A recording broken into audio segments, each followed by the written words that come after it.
जब मानव की संगति बिगड़ती है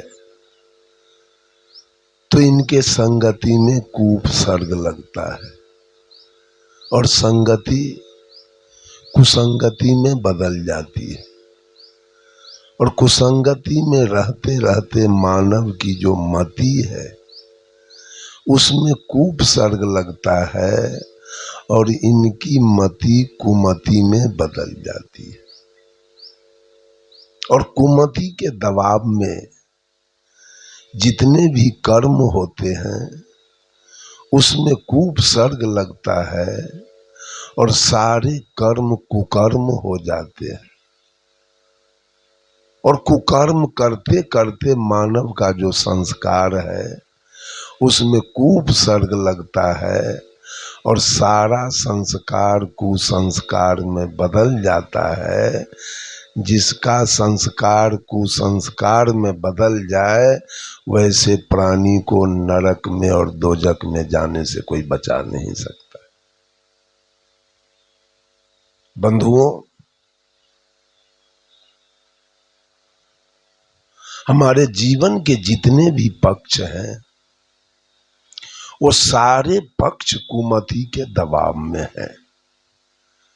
सदगुरु कबीर कहते हैं, सकलो दुर्मति दूर करो, अच्छा जन्म बनाओ, काग गवन गति छारी के, हंस गवन चलिया।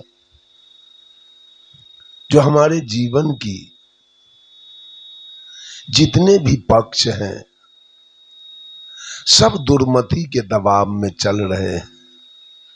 पहला पक्ष हमारा है शारीरिक पक्ष, दूसरा है पारिवारिक पक्ष, तीसरा है सामाजिक पक्ष, चौथा है राजनीतिक पक्ष और पांचवा है आध्यात्मिक पक्ष और सारे पक्ष दुर्मति के दबाव में।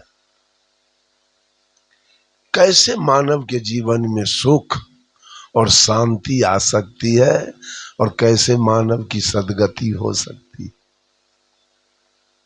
सबसे पहला पक्ष हमारा शारीरिक पक्ष है।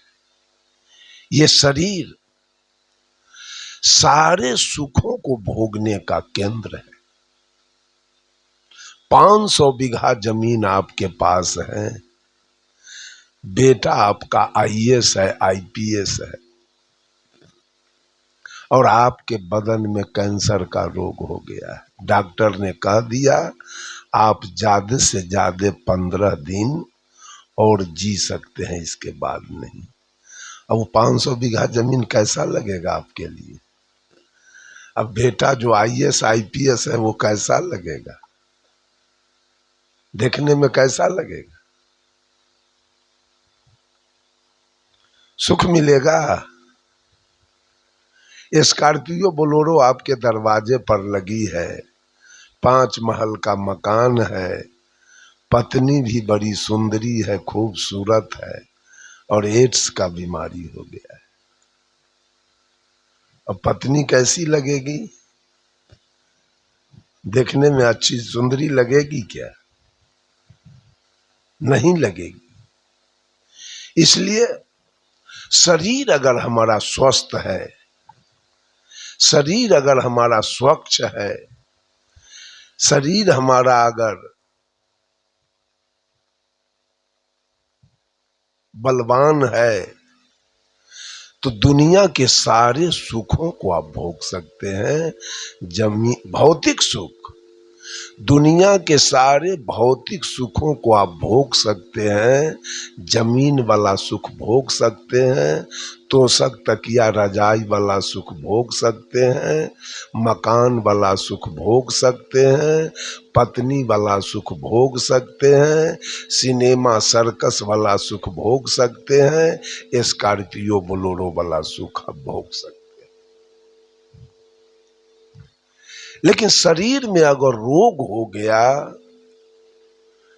तो सारा संपत्ति, एक आदमी हमारे जहां हमारा ममहर है वहां जब मैं गया तो एक गांव घर के ममेरा भाई के रिश्ता के लोग थे। उनके मुंह में कैंसर हो गया था। हमसे मिले तो कहा, हमको नाम पकड़ के कहा, भाई जी हमको लग रहा है कि दुनिया जल रही है, कहीं से हमको चैन नहीं दिखाई दे रहा है, कहीं मेरे मन में शांति नहीं दिख रही। बंधुओं, आज मनुष्य दुर्भाग्यवश, अज्ञानतावश सारे सुखों को भोगने का केंद्र जो मानव शरीर है उसी में आग लगा रहा है। बीमारी कोई ईश्वरीय देन नहीं। अगर बीमारी ईश्वरीय देन होता तो ईश्वर तो सबके लिए होगा, भगवान तो सबका है। एक पिता है, 5 पुत्र है उसके पास, पिता की दृष्टि 5 बेटा पर होता है। 5 बेटा मेरा सुखी रहे, संपन्न रहे, कोई बेटा दुखी न हो। अगर भगवान रोग भेजता है तो सब बेटा को न भेज देना चाहिए, किसी किसी को क्यों भेजेगा? स्पष्ट है, सारा रोग आपकी अज्ञानता और आपके असावधानी का कारण, आपके अज्ञानता के कारण और आपके असावधानी के कारण कैंसर आपके जीवन में आया है, एड्स आपके जीवन में आया है, लकवा पोलियो आपके जीवन में आया है, टीबी दम्मा आपके जीवन में आया है, आपकी अज्ञानता और आपके असावधानी के कारण। एक प्रोफेसर साहब थे, अपने डेरा में सोए हुए थे और बगल में छात्रावास था, उसमें विद्यार्थी लोग थे। जेठ का महीना, 12 बजे दिन, एक विद्यार्थी की नींद खुली और उसे भूख लगी थी। उसने सोचा फिर कुछ भोजन बनाया जाए, तत्पश्चात भोजन किया जाए, लेकिन चूल्हा उसका था कोयला वाला, तो कोयला तो बिना लकड़ी के पकड़ेगा नहीं, आग डायरेक्ट कोयला में, और लकड़ी उसके पास था नहीं। डेरा से निकला लकड़ी के तलाश में, तो देखा प्रोफेसर साहब के खिड़की के नीचे इतना खलिया सिगरेट का डिब्बा और सलाई का खोल। माने प्रोफेसर साहब सिगरेट पीते थे, नीचे गिरा हुआ। वो लड़का देखा इसी से तो चूल्हा पकड़ लेगा, एक पॉलीथीन लेके और उसी पॉलीथीन में खलिया सिगरेट का डिब्बा और सलाई का खोल वो चुन चुन करके रखना शुरू किया। वो जो उठा रहा था, प्रोफेसर साहब खिड़की से झांका, देखा विद्यार्थी को उठाते हुए, इतना जोर से हंसे प्रोफेसर साहब। जब वो हंस दिए तो विद्यार्थी उनसे ज्यादा जोर से हंस दिया। अब तो प्रोफेसर साहब को रोग हो गया, ये क्यों हंसा? कहा रे तुम क्यों हंसे हो? तो विद्यार्थी कहा आप क्यों हंसे हो? कहा पहले तुम बताओ। तो विद्यार्थी कहा पहले आप बताओ। तो प्रोफेसर साहब ने कहा मैं तो तुम्हारी अज्ञानता पर मैं हंसा कि तू कितना मूर्ख हो, कितना बेवकूफ हो। एक मूर्ख गमार अज्ञानी लड़का के जैसे पॉलीथीन में खलिया सिगरेट का डिब्बा और सलाई का खोल उठा रहे। बीए के छात्र हो, एक मूर्ख गमार लड़का के जैसे पॉलीथीन में सिगरेट का डिब्बा सलाई का खोल उठा रहे हो, इसलिए मैं तुम्हारी मूर्खता पर हंसा। तुम क्यों हंसा? कहा मैं हंसा कि इस सलाई के खोल और सिगरेट के डिब्बा से मैं चूल्हा सुन गाऊंगा, इसलिए मैं मूर्ख हूं। मेरी मूर्खता पर आपने हंसा और मैं हंसा कि आप महामूर्ख हो। कहा कैसे? तो इस सिगरेट के डिब्बा और सलाई के खोल से तू इस सुंदर काया को सुनगा रहे। चूल्हा सुनगावे वो मूर्ख है और काया सुनगावे वो क्या? नाना प्रकार के दुर्व्यसन खा खा करके इतना बड़ा बड़ा बच्चा सबको, लोग को मैं देखा हूं, अपने तो घर में चाय बना के पीते हैं और इतना वो बच्चा दूध नहीं पीना चाहता है। जब चाय बनेगा तो बच्चा दूध पीना नहीं चाहता है, वो चाय पीना चाहता है। चाय के लिए वो रोता है। इतना बड़ा बड़ा बच्चा सब चाय पी रहा है, शिखर का पुड़िया फाड़ फाड़ के खा रहा है। हम लोगों का तो कपड़ा कितना जगह गंदा कर देता है लोग। शिखर खा खा करके बगल में ट्रेन में बैठता है और चलती गाड़ी में जब वो फेंकता है तो उड़ करके कपड़ा पर आके पड़ता है और वो जल्दी छोड़ता नहीं। शिखर पराग का दाग जल्दी छोड़ेगा नहीं कपड़ा में से। बंधुओं, इस शरीर को पैसा, कबीर साहब कहते हैं, जैसे मदपी अर्थ गांठी दे, घरहू के अकिल गमाई हो। जैसे मदिरा पीने वाला घर का पैसा देकर, गांठी का पैसा देकर और अपने घर का अकिल गमाता है ना। एक दारू पीने वाला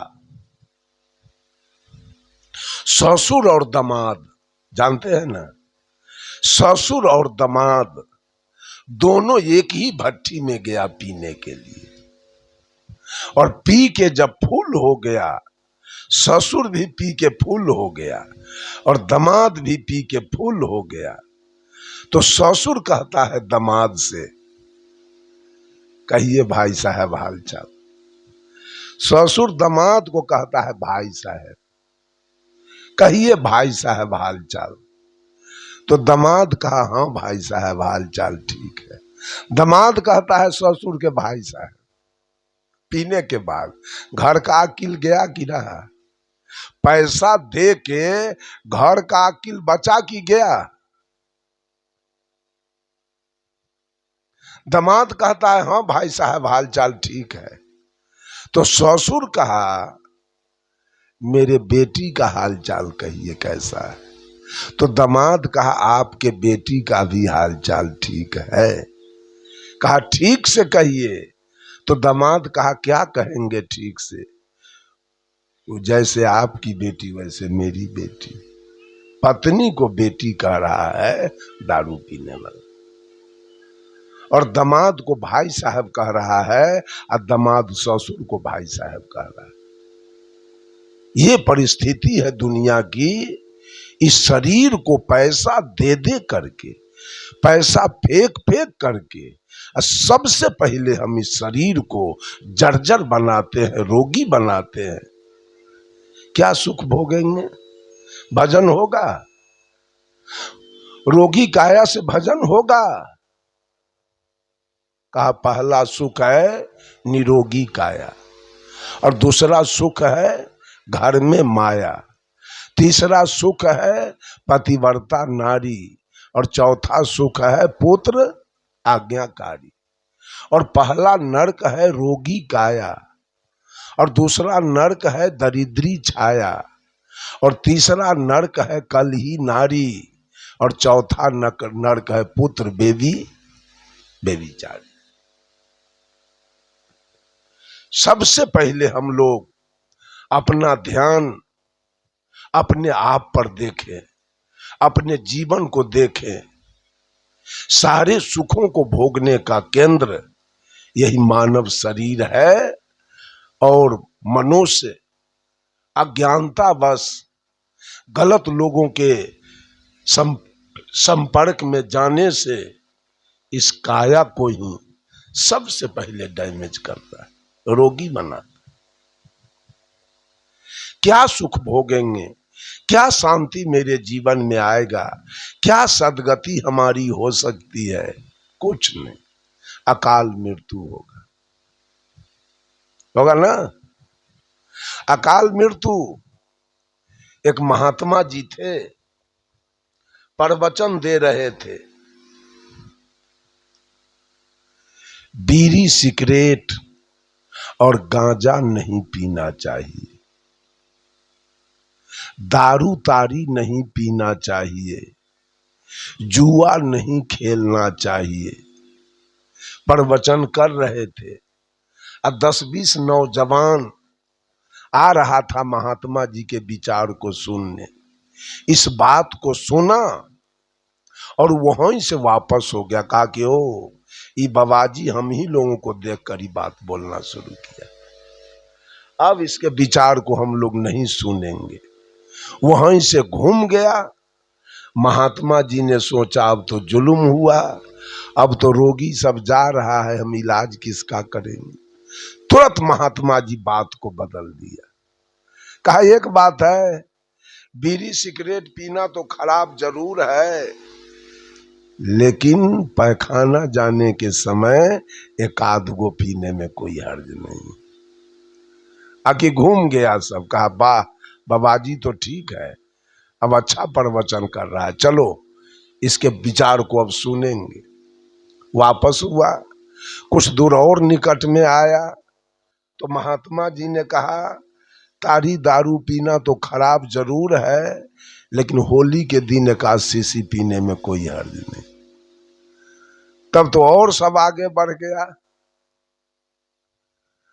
कुछ और आगे आया तो महात्मा जी ने कहा जुआ खेलना तो खराब जरूर है, लेकिन दिवाली के रात में एक आध हाथ खेलने में कोई हर्ज नहीं। सब आके एकदम बिल्कुल महात्मा जी के निकट में बैठ गया। जिसका बड़ाई करेंगे वो चुप रहेगा। उसमें से एक ठो उठ के कहा महात्मा जी हम तो बीड़ी सिगरेट और गांजा तीनों पीते हैं। कहा वाह, तुमको कुत्ता कभी नहीं काटेगा। कहा बीड़ी सिगरेट पीने वाले को कुत्ता नहीं काटेगा, कैसे समझाइए तो। कहा देखो बीड़ी सिगरेट गांजा पीते पीते तुम्हारा जो पाचन क्रिया है वो बिगड़ जाएगा, खाओगे वो डायरेक्ट बाहर होगा तो शरीर दुबला पतला होगा। और गांजा बीड़ी सिगरेट पीने से दम्मा की बीमारी होगी, दम फूलेगा, तो मार्ग में चल नहीं पाओगे। एक तो शरीर कमजोर और दूसरे दम आएगा, तो मार्ग में चल नहीं पाओगे। और जब चल नहीं पाओगे तो लाठी का सहारा लेना होगा, और लाठी का सहारा लोगे तो कुत्ता भाग जाएगा, कुत्ता तुमको नहीं काटेगा। वो लड़का सोचा। परिणाम से मानव को ज्ञान होता है। सीधे कहिए बीड़ी नहीं पीना है तो एक मुट्ठा पीता है तो कल से 2 मुट्ठा पिएगा। बीड़ी पीने का परिणाम दिखाइए क्या सब होता है। रजनीश ने कहा मैं प्रवचन नहीं करता हूं, मैं परिणाम दिखाता हूं, मैं आदेश नहीं करता हूं, मैं आग्रह करता हूं लोगों से। उसने तो यहां तक कहा कि मुझे कोई आदमी गुरु मत मानो, गुरु मानोगे तो मामला बिगड़ जाएगा। कहा कैसे? कहा मुझको मित्र मानो, मित्र। कहा कैसे? तो गुरु आदेश करता है चेला को, किसी बात के लिए गुरु जी चेला को आदेश करते हैं। आ चेला कहीं आदेश नहीं माना तब तो गुरु चेला में झंझट बढ़ेगा ना, तब तो हुआ मामला बिगड़ गया।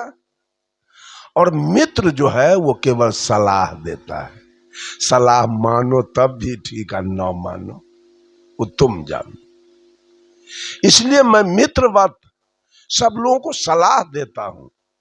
एक शिष्य ने कहा रजनीश से कि गुरु जी मैं चोरी करता हूं, तो रजनीश ने कहा क्यों नहीं करोगे? चोरी नहीं करोगे तो पत्नी क्या खाएगी, बाल बच्चे क्या खाएंगे, माता पिता को क्या खिलाओगे? नित दिन चोरी करो, एक दिन बीच में बाकी न रहे। खुश हो गया, वाह, गुरु जी का आदेश मिल गया चोरी करने। और अंत में रजनीश क्या कहता है, बेटा जिस दिन पकड़ाओगे उस दिन क्या होगा। इतना ही मैं चोरी करना छोड़ दिया, इतना ही मैं चोरी करना छोड़ दिया, परिणाम दिखाया, पकड़ाओगे तब क्या होगा। दूसरा शिष्य ने कहा, गुरुजी मैं मांस खाता हूं। कहा क्यों नहीं खाओगे? नहीं खाओगे तो जियोगे कैसे, शरीर में ताकत कैसे होगा? रोज खाओ, दोनों टाइम खाओ। खुश हो गया। और अंत में रजनीश कहा, अगर तुम्हारे शरीर का मांस खाना कोई पसंद करे तब इतना ही मैं छोड़ दिया, इतना ही मैं खाना छोड़ दिया। दूसरे के शरीर का मांस तो तुम खूब चाव से खाते हो, तुम्हारे शरीर का मांस खाना कोई पसंद करे तब क्या करोगे। चिंतन किया और उसी समय खाना छोड़ दिया। परिणाम से मानव को ज्ञान हो जाता है। ज्ञान हुआ कि बुढ़ारी में बड़ा कष्ट होगा, लाठी लेके मार्ग में चलना होगा, शरीर सही नहीं रहेगा। छोड़ दिया। कहा गुरुजी, खड़ा हुआ उसी समय मंच के सामने और कान पकड़ लिया, गुरुजी मैं कान पकड़ता हूं, कल से मैं बीड़ी सिगरेट गांजा नहीं पीऊंगा। दूसरा उठ के खड़ा हुआ, कहा गुरुजी मैं तो तारी दारू पीता हूं दोनों। कहा वाह, तुम्हारे जीवन में कभी बुढ़ारी आएगी नहीं, बुढ़ाओगे नहीं, हमेशा जवान रहोगे तुम। कहा कैसे? तो दारू पीते पीते, तारी पीते पीते जवानी में तुम्हारा दोनों किडनी जवाब दे देगा, किडनी फेल हो जाएगा, तो जवानीए में हो जाओगे वृंदावन बिहारी लाल की जय। बुढ़ाने का क्या जरूरी है, कोई जरूरी पड़ेगा बुढ़ाने का? उसको भी बड़ा चिंता हुआ। कहा जवानी में मरेंगे, बाल बच्चा अनाथ हो जाएगा, पत्नी मुस्मात हो जाएगी, बड़ा दुख पड़ेगा। उठा और कान पकड़ लिया, गुरुजी मैं कान पकड़ता हूं, कल से मैं तारी दारू नहीं पीऊंगा। तीसरा उठ के खड़ा हुआ, कहा गुरुजी मैं जुआ खेलता हूं। गुरुजी ने कहा वाह बेटा, तुम्हारे घर में चोरी डकैती कभी नहीं होगी। कहा कैसे? जुआ खेलते खेलते पत्नी के जेवर हार जाओगे, Gajji silk, south silk, Banarasi sari हार जाओगे, वो जब खत्म होगा तो गाय भैंसी हार जाओगे, और वो भी खत्म हुआ तो जमीन बेच के हार जाओगे। जब सब कुछ हारिए जाओगे तो चोर डकैत तोरा घर में गीता पाठ करने आएगा कि रामायण पढ़ने? क्या करने आएगा? कुछ रहेगा तुम्हारे पास जो आएगा चोर डकैत तुम्हारे घर में? उसको भी बड़ी गलानी हुई, बहुत चिंता हुआ, और उसने भी कान पकड़ा कि गुरुजी कल से मैं जुआ खेलना बंद करना। कहने का भाव है, जो सबसे पहले हमारा जो शारीरिक दुर्मति है, शरीर कैसे मेरा स्वस्थ रहे, शरीर कैसे मेरा निरोग रहे, शरीर कैसे मेरा बलवान रहे। जब शरीर स्वस्थ रहेगा तो आपका खेती भी बढ़िया होगा, बिजनेस भी बढ़िया होगा, नौकरी भी अच्छी होगी, और अगर आप साधु हैं तो साधुता भी आपका, ध्यान साधना करने के लिए, सुमरन ध्यान करने के लिए शरीर अगर स्वस्थ है तो ये भी काम आपका अच्छा से हो। इसलिए सदगुरु कबीर कहते हैं शारीरिक दुर्मति, शारीरिक दुर्मति जो मानव के ऊपर है, विभिन्न प्रकार के नशापान, विभिन्न प्रकार के गुटखा पान, जर्दा किमाम, चाय। एक आदमी को देखते हैं भर दिन में 50 कप चाय पीता है कि 100 कप पीता है, इसका कोई ठिकाना नहीं दिखाई देता।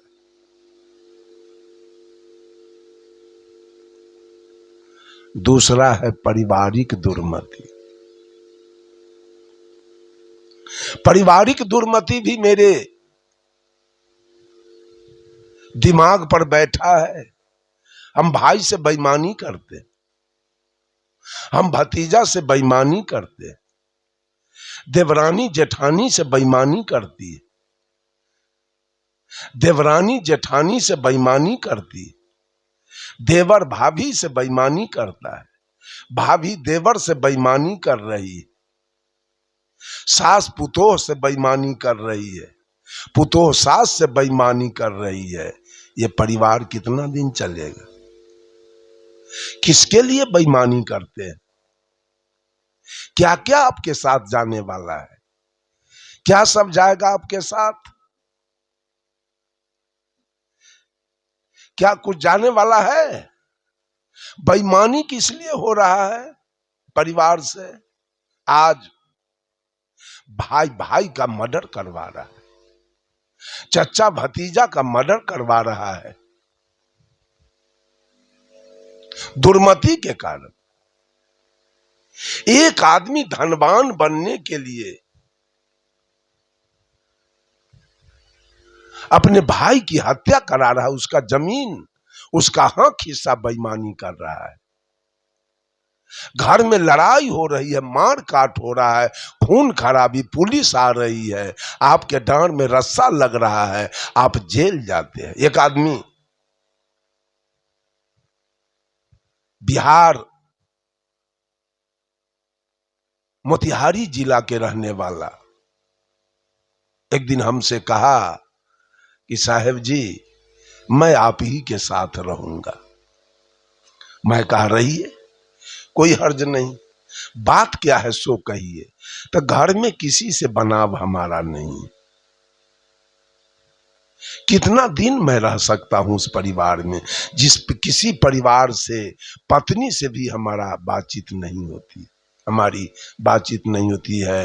एक बेटी है, वही एक बार खाना देती है, दोबारा फिर पूछने नहीं आती है कि पापा जी और कुछ लीजिएगा।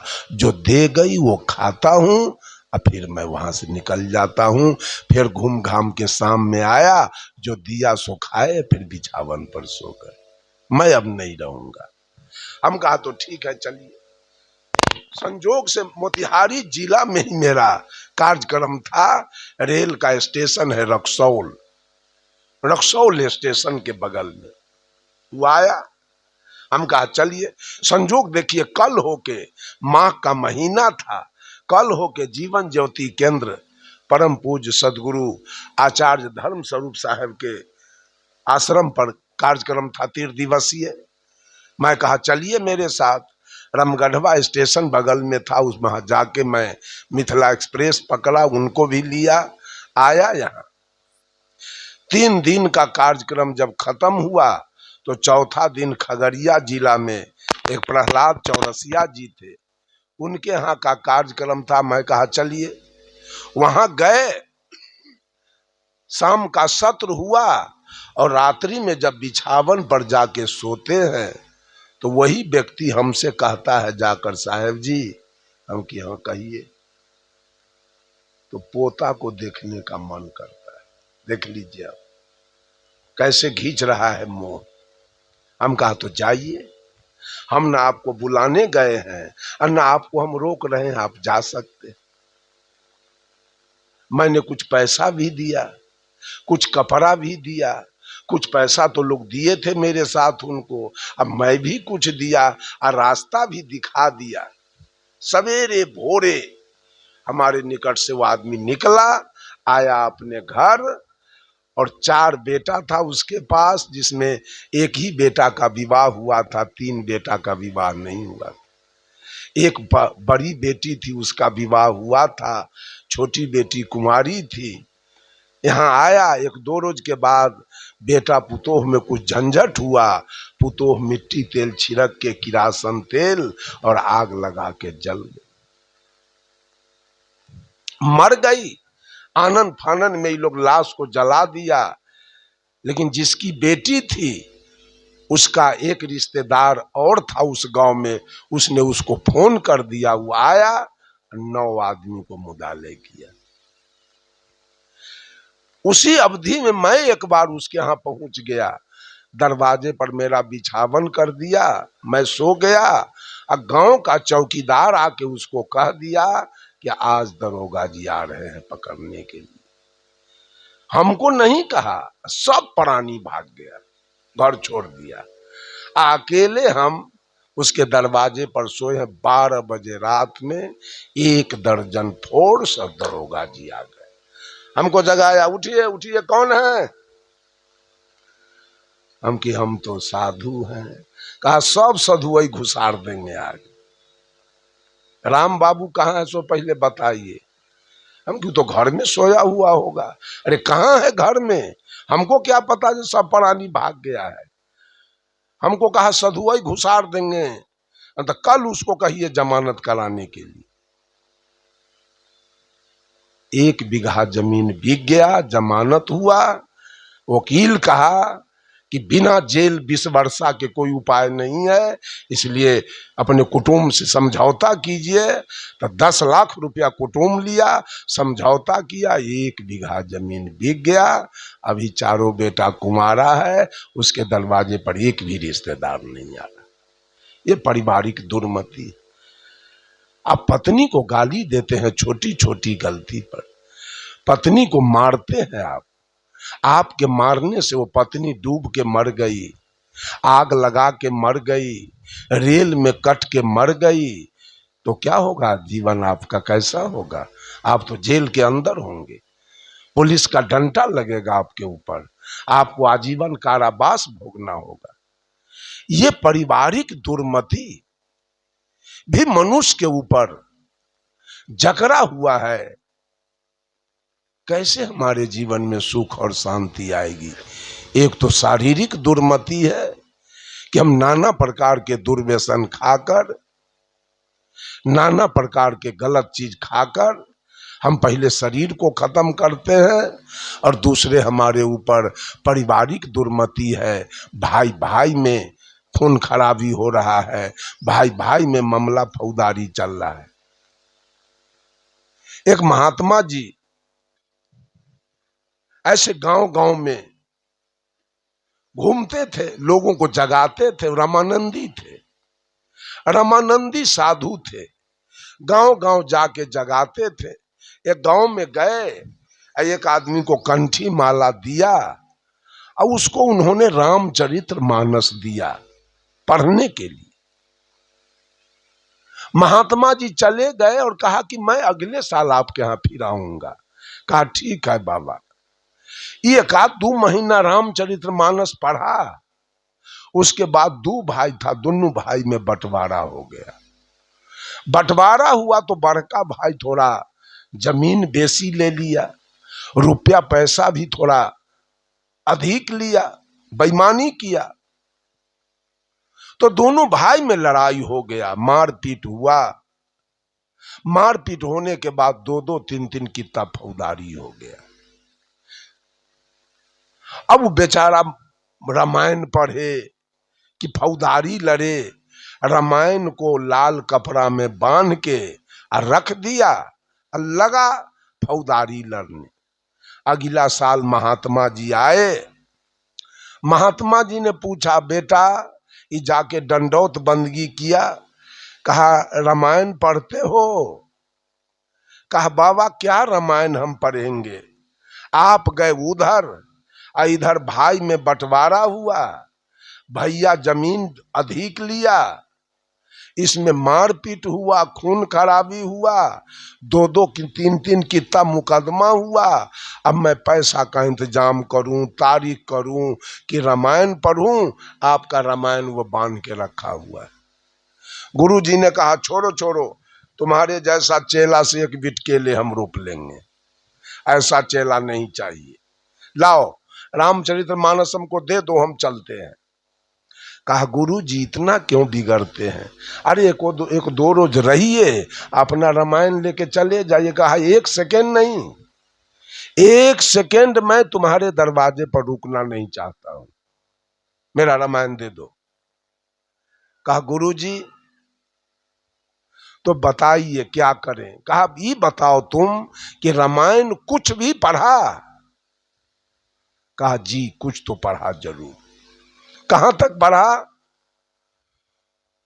तो भगवान राम को वनवास हो गया और भरत जी को राजगद्दी हुआ, वहां तक मैं पढ़ लिया। कहा अच्छा ये बताओ, भगवान राम को वनवास हुआ और भरत को राजगद्दी हुआ, तो भरत जी ने राज किया? कहा नहीं। क्या किया? तो भगवान राम का खड़ाऊं लेकर सिंहासन पर रख दिया कि भैया आएंगे वही राज करेंगे, मैं राज नहीं करूंगा। अरे तो भरत भी एक भाई था जो संपूर्ण संपत्ति राज बड़ा भाई के लिए सुपुर्द कर दिया, खड़ाऊं लेके रख दिया, भैया आएंगे तो राज करेंगे, हम सिंहासन पर नहीं बैठेंगे। और तू भी एक भाई है कि 10 कट्ठा या 1 एकड़ जमीन के चलते भाई से मारपीट किए हो, खून खराबी किए हो, मामला फौजदारी लड़ रहे हो, तो तोरा जैसे चेला से तो एक बिटकेले बनिया। तुम्हारे जैसा चेला लेके हम क्या करेंगे? कहा तो गुरुजी बताइए कि हम क्या करें। कहा कि क्या करना है सुनो, अभी जाओ भाई को पैर पकड़ो और पैर पकड़ के माफी मांगो कि भैया आप बड़ा भाई थे, इस संपत्ति में आपने पहले से कमाया है, आपका अधिकार बनता था अधिक लेना। मैंने जो आपके साथ ज्यादती किया, मैंने जो आपके साथ मारपीट किया, मामला फौजदारी किया, वो मेरी गलती है, मुझको क्षमा कर दो और मैं सारा मुकदमा वापस लाऊंगा उठा करके। जब इतना भाई भाई के पैर पकड़ के छोटा भाई बोला तो बड़ा भाई ने भाई का गला पकड़ लिया और रोने लगा बड़ा भाई। कहा बउआ छोटा भाई पुत्र के समान होता है, बेटा के समान होता है, तुम्हारा 10 कट्ठा बेईमानी करके मैं क्या करूंगा, बेटा हमरे में से 1 बीघा तू ले लो। झगड़ा उसी समय खत्म हो गया। ये पारिवारिक दुर्मति के कारण गांव गांव नगर नगर आप जाके देखिए तो भाई में भाई, कहीं पटरी मिल रहा है, हर जगह दुश्मनी। किस लिए? क्या लेके भाई जाएगा दुनिया से? भाई कबीर साहब ने कहा चाहे कमा लो जितना हीरा मोती, याद रख लो कफन में जेब नहीं होती। कोई लेके जाएगा 2 रुपया, 1 डिसमिल जमीन, 1 कपड़ा, कुछ लेके जाएगा? फिर क्यों बेईमानी करते हैं भाई से? भाई ऐसा कहा था भगवान राम लक्ष्मण से कि जगत में न मिली है सहोदर भराता। सहोदर माने होता है सहजोर, उदर, उदर माने पेट और सह माने साथ। एक माँ के पेट से जितना बच्चा आया वो सब सहोदर है, सब कुछ मिल सकता है। अस विचारी कहा ऐसे है, अस विचारी जिये जागहूं ताता, जगत में न मिली है सहोदर भरा। सब कुछ मिल सकता है लेकिन सहोदर, पत्नी मिल सकती, मिलेगी ना, बेटा मिल सकता है, बेटी मिल सकती है, लेकिन सहोदर भाई नहीं मिलेगा। ये पारिवारिक दुर्मति के कारण भी हमारी दुर्गति हो रही है, हमारे समाज की दुर्गति हो रही है। सबसे पहला दुर्मति है शारीरिक दुर्मति और दूसरा दुर्मति है पारिवारिक दुर्मति। हम परिवार से प्रेम रखें, परिवार से प्रेम करना है। हर घट में परमात्मा की सत्ता है। आपके पत्नी में परमात्मा की सत्ता है। छोटी छोटी गलती पर आप पत्नी को गाली दे देते हैं, पत्नी को मारते हैं। आपको पता है आप ज्ञानी हैं, आपके पत्नी में रहने वाला कौन है? जब तक वो परमात्मा की सत्ता इस काया के अंदर है, तभी तक ये आंखें दुनिया को देख रही। जब तक बिजली का लाइन है, करंट है, तभी तक वो पंखा चल रहा है, ये माइक आवाज खींच रहा है, आटा चक्की चल रही है, हॉलर चल रहा है, धान कूटने वाला मशीन चल रहा है। और लाइन कट जाए तब बंद हो जाएगा। उसी तरह से यह आत्मा जब तक शरीर को अपना सत्ता दिया है, जब तक ये परमात्मा की सत्ता इस शरीर को सत्ता दिया, तब तक ये आंखें दुनिया को देख रही है, कान दुनिया की बातों को सुन रहा है, नाक सुगंध दुर्गंध ले रहा है, मुंह बोल रहा है, खा रहा है, त्वचा स्पर्श कर रहा है। और जिस समय सत्ता वापस हो जाए, जिस समय सत्ता निकल जाए काया से, आंख देखेगी, कान सुनेगा, नाक सूंघेगा, मुंह बोलेगा, त्वचा स्पर्श करेगा, कुछ नहीं होगा। इसलिए हर घट में परमात्मा की सत्ता है। पत्नी से प्रेम करने की चीज है, माता पिता से प्रेम करने की चीज है, बेटा बेटी से प्रेम करने की चीज है, भाई से प्रेम करने की चीज है। ये सदगुरु कबीर का विचार है, कबीर का संविधान है। प्रेम पाठ का चोलना, पहिर कबीरू नाच, पानिप दिन हो तासु को जो, तन मन बोले साच। हम परिवार से प्रेम पूर्ण व्यवहार करें। अगर हमारा प्रेम पूर्ण व्यवहार नहीं है, तो जिस तरह से पछिया, जिस तरह से जेठ के महीने में जब पछिया हवा चलती है तो जमीन में दरार बनता है, और फसल, नदी के पानी, तालाब के पानी सूखते हैं और तालाब में दरार फट जाता है। वैसे पछिया के तरह अगर प्रेम पूर्ण व्यवहार आपके परिवार में नहीं है, तो वो दरार, जमीन में दरार के तरह आपके परिवार में दरार बनेगा, और आपका परिवार उसी में, जैसे जेठ के महीने में कड़ी धूप में आपके खेत के हरे भरे फसल पछिया में झुलसते झुलसते अंत में जल जाते हैं, वैसे प्रेम के अभाव में आपका परिवार झुलसते झुलसते अंत में जल के समाप्त हो। इसलिए परिवार के साथ प्रेम पूर्ण व्यवहार होना। जब आप सत्संग में आए हैं, जब सत्संग करते हैं, सत्संग में बैठते हैं,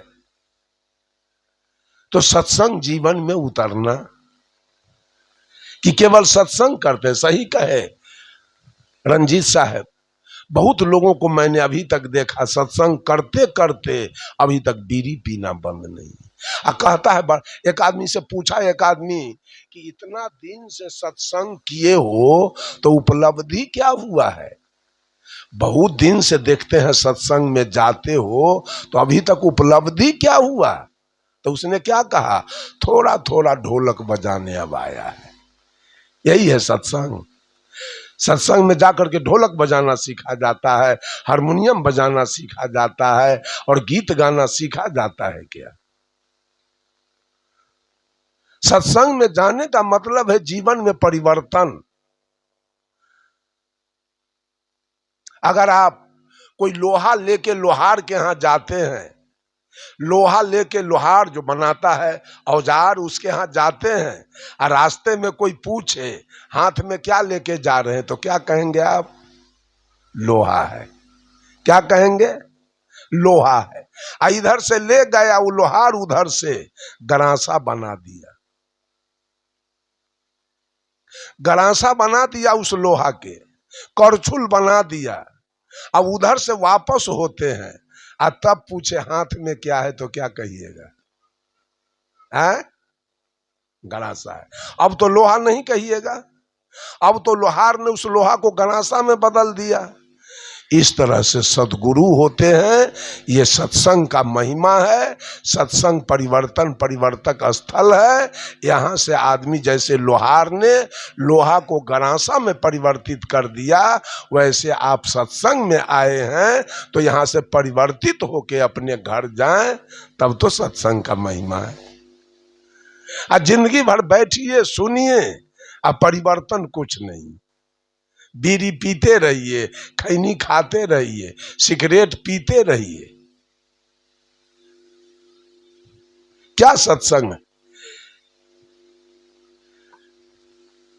ऐसे 1-2 साल पहले मैं अपने जन्मभूमि पर गया तो वहां के लोगों को एक निमंत्रण आया जिसके दरवाजे पर 25 गो बकरी था। मैंने कहा उसके यहाँ मत जाइए, वो बकरकट्टा है, वो बकरी पोस पोस के कटवाता है, उसके यहाँ पंगत करना ठीक नहीं है। तो हमारे बात को वो लोग नहीं माना, कहा हम लोग जाएंगे। हम कि तो हमसे रिश्ता खत्म कीजिए, हम आप लोगों के साथ रहने वाले तब नहीं, ये रिश्ता जोड़ने से हमको कोई फायदा होने वाला नहीं है। मैं आपके साथ नहीं और आप मेरे साथ नहीं, बिल्कुल खत्म कर लीजिए रिश्ता। बंधुओं, ये पारिवारिक दुर्मति और तीसरा सामाजिक दुर्मति भी मेरे ऊपर,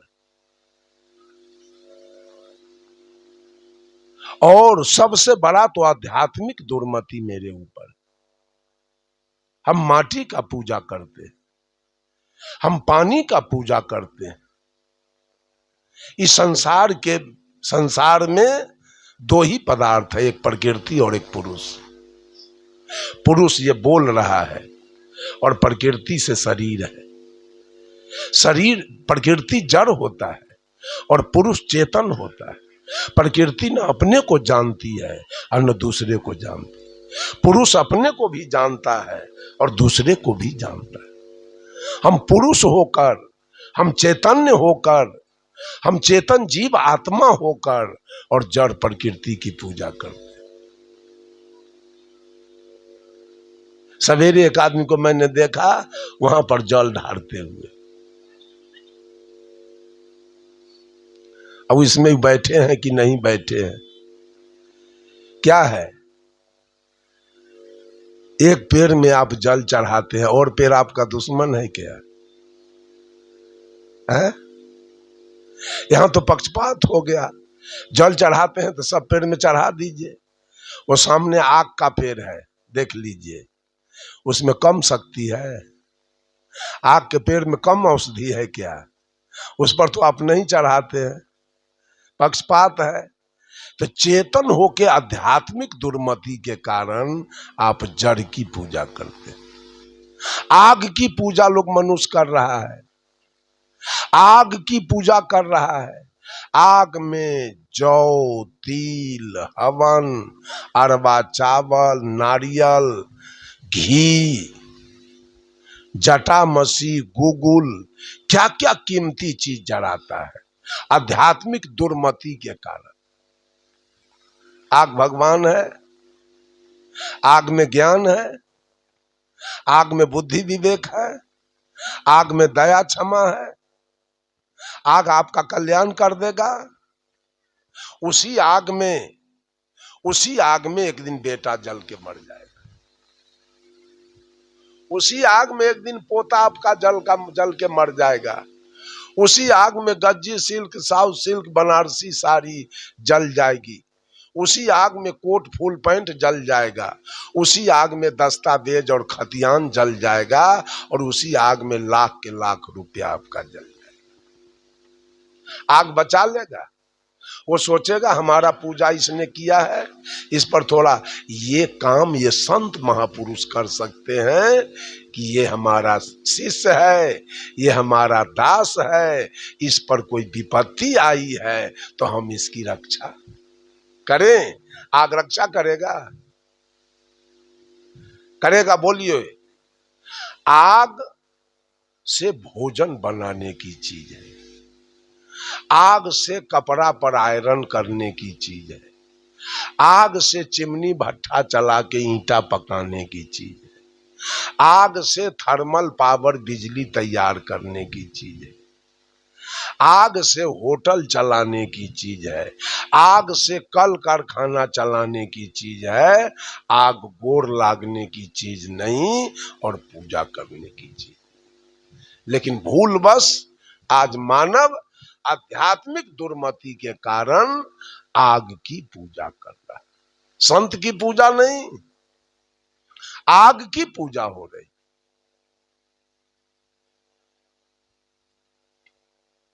बहुत सारे लोग पानी की पूजा करते हैं। पानी में अभी हम आ रहे थे, संजोग देखिए, यही साहब जी आप ही के यहाँ आने का 5 तारीख का समय बना दिए, टिकट 5 तारीख। इन्होंने मुझसे कहा कि आप चले आइए, बरौनी होते हुए हाथीदह चले आइए, अब वहां से गाड़ी पकड़ लेना है और चलना है।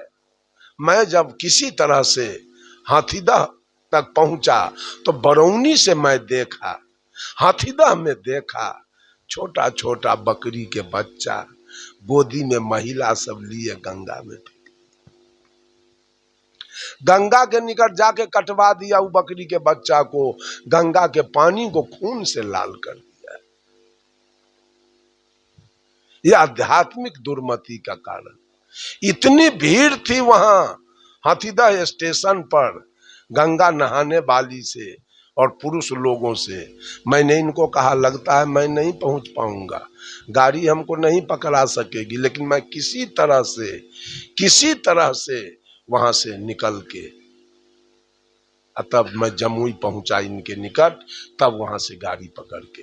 ये आध्यात्मिक दुर्मति के कारण पानी को लोगों ने भगवान मान लिया, पानी में स्नान किया, पानी में पैसा फेंका, पानी में बकरी दिया कटवाया, पानी में मिठाई फेंका, पानी से वरदान मांगा, पर पानी से बेटा बेटी मांगा, पानी से नाती पोता मांगा, पानी से जमीन मकान दुकान मांगा, पानी से नौकरी चाकरी। पानी दे देगा?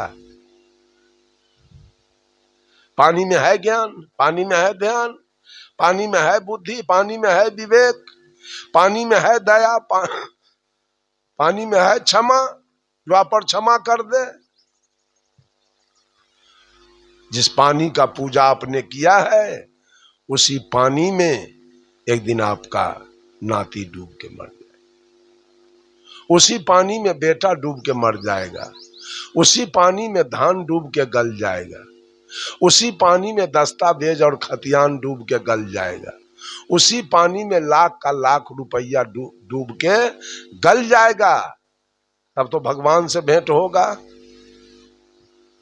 पानी पीने की चीज है।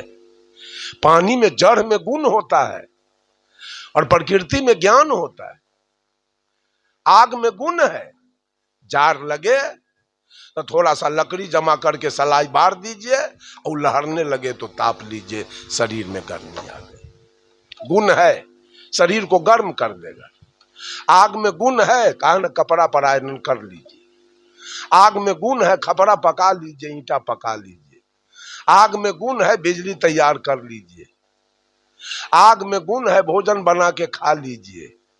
लेकिन आग में ज्ञान तो नहीं जो आपकी रक्षा करेगा।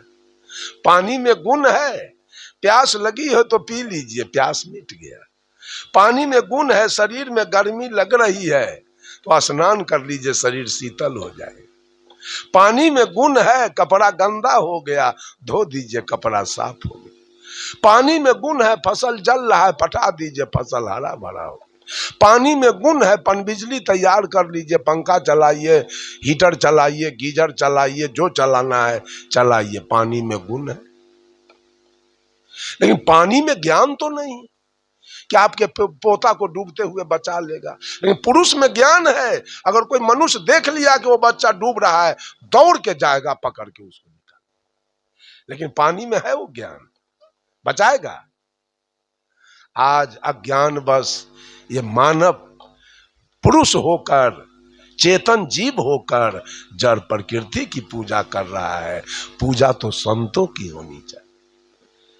पूजा तो सद्गुरु की होनी चाहिए, जहां से आपको ज्ञान भी मिलता है, हर प्रकार का सुरक्षा आपको संतों के तरफ से मिलता है।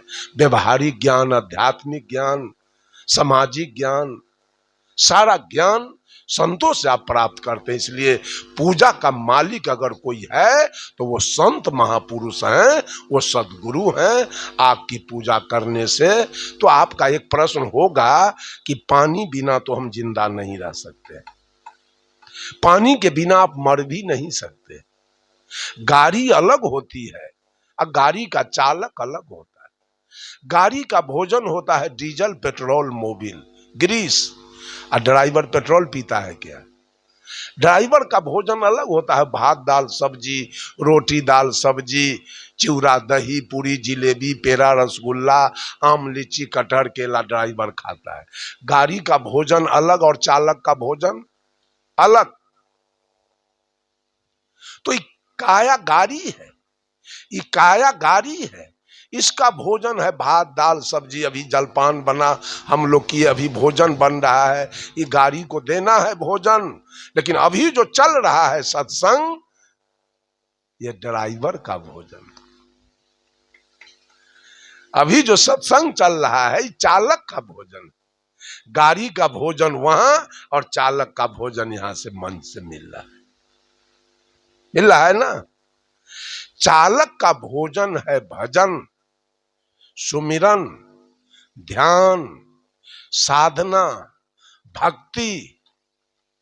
ये सारा भोजन है चालक ड्राइवर का, और काया का भोजन है भात दाल सब्जी चिवड़ा दही पूरी। तो ये चालक जो है वो रेल से कट के मर नहीं सकता है, वो सांप के काटने से नहीं मर सकता है, मरेगा। वो फांसी लगा के नहीं मर सकता है, वो जल के नहीं मरेगा। तो पानी बिना चालक मर जाएगा? कभी भी कभी नहीं। ये आध्यात्मिक दुर्मति सारे औरत और मर्दों के ऊपर बैठा है। वो चेतन होके जड़ पर पुरुष होके और प्रकृति का पूजा कर रहा। इतना उल्टा उल्टा है कि सुल्टा? उल्टा हो रहा है। चेतन होके जड़ की पूजा चल रही है। बंधुओं, थोड़ी सी चर्चा मैंने किया आपके सामने। कबीर दुर्मति दूर करू, अच्छा जन्म बनाओ, काग गबन गति छारी के, हंस गबन चलियाओ। काग के जैसा जो आपका भोजन है, काग के जैसा जो आपका बोली विचार है, काग के जैसा जो रहन सहन है, उसको छोड़ करके और हंस गवन चलियाओ। हंस के जैसा भोजन, हंस के जैसा वाणी, हंस के जैसा रहनी में आना है। यही सत्संग की महिमा है, यही सत्संग की गरिमा है। इन्हीं चंद शब्दों के साथ वाणी में देता हूँ विराम।